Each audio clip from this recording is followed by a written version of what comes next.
78 lakh pension भोगियों के लिए खुशखबरी। बजट के बाद मिला बड़ा तोहफा। कर्मचारी भविष्य निधि संगठन ईपीएफओ में 78 लाख से अधिक पेंशन भोगी हैं, जिन्हें पेंशन पाते रहने के लिए हर साल जीवन प्रमाण पत्र जमा करना अनिवार्य है।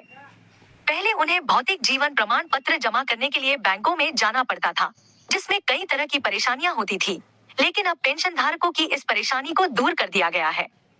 ईपीएफओ ने 2015 में अपने पेंशन भोगियों का जीवन आसान बनाने के लिए डिजिटल जीवन प्रमाण पत्र डीएलसी को अपनाया। इसके साथ ही ईपीएफओ ईपीएस पेंशन भोगियों से बायोमेट्रिक प्रमाणीकरण के आधार पर डीएलसी स्वीकार करता है। बायोमेट्रिक आधारित डीएलसी जमा करने के लिए पेंशन भोगी को किसी भी बैंक, डाकघर, कॉमन सर्विस सेंटर या ईपीएफओ कार्यालय की शाखा में जाने की आवश्यकता होती है, क्योंकि वहां फिंगरप्रिंट आइरिस कैप्चर डिवाइस उपलब्ध है। पेंशन धारकों को मिला तोहफा।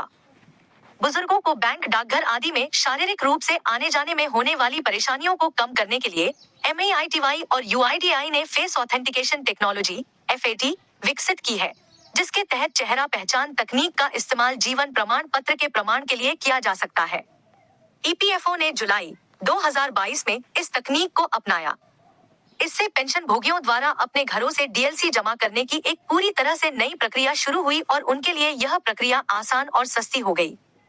इससे बुजुर्ग किसी भी एंड्रॉइड आधारित स्मार्टफोन का उपयोग कर प्रक्रिया को पूरी कर सकते हैं और बुढ़ापे में बैंक, डाकघर आदि जाने की परेशानी से बच सकते हैं।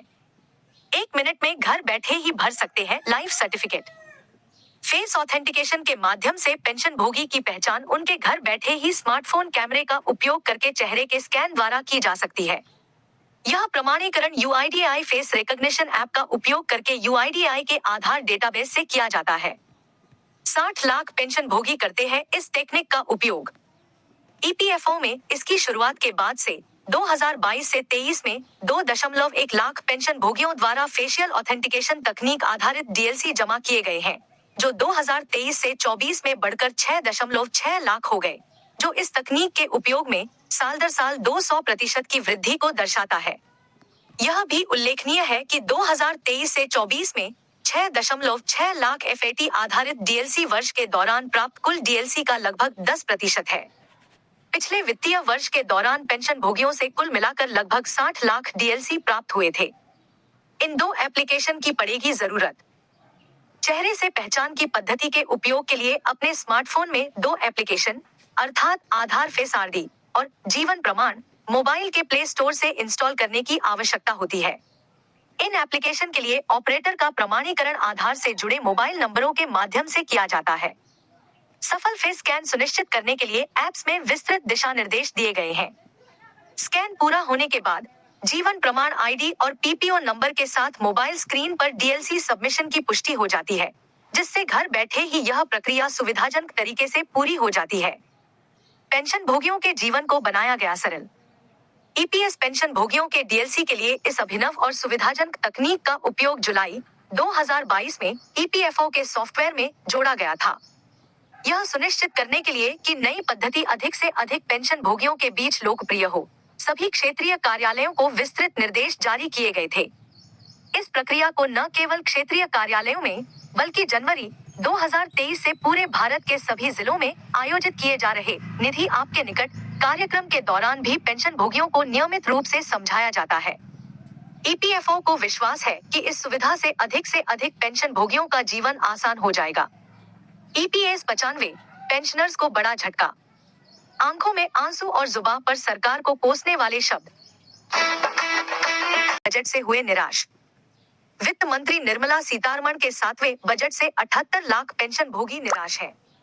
ईपीएफओ पेंशनर्स का दावा है कि उनका संघर्ष बेनतीजा रहा और सरकार उनकी पेंशन सुधारने में विफल रही। सोशल मीडिया पर नाराजगी और धार्मिक आस्था दिखी। भारत के वित्त मंत्री निर्मला सीतारमण द्वारा प्रस्तुत 7वें बजट का इंतजार देश के करीब 78 लाख पेंशन भोगियों ने बड़ी उत्सुकता से किया था। कर्मचारी भविष्य निधि संगठन ईपीएफओ के पेंशनर्स को उम्मीद थी कि इस बजट में उनके लिए कुछ विशेष प्रावधान किए जाएंगे, लेकिन बजट भाषण के बाद उनकी निराशा और हताशा साफ झलकने लगी। पेंशनर्स की प्रतिक्रिया। पेंशन भोगी जस्टिन स्टैनिस्लॉस ने अपने गुस्से और निराशा को सोशल मीडिया पर व्यक्त करते हुए लिखा, सीबीटी में अब कुछ नहीं है, बस कुछ नहीं है। अब कहां से उम्मीद करें? 10 साल से संघर्ष ही संघर्ष।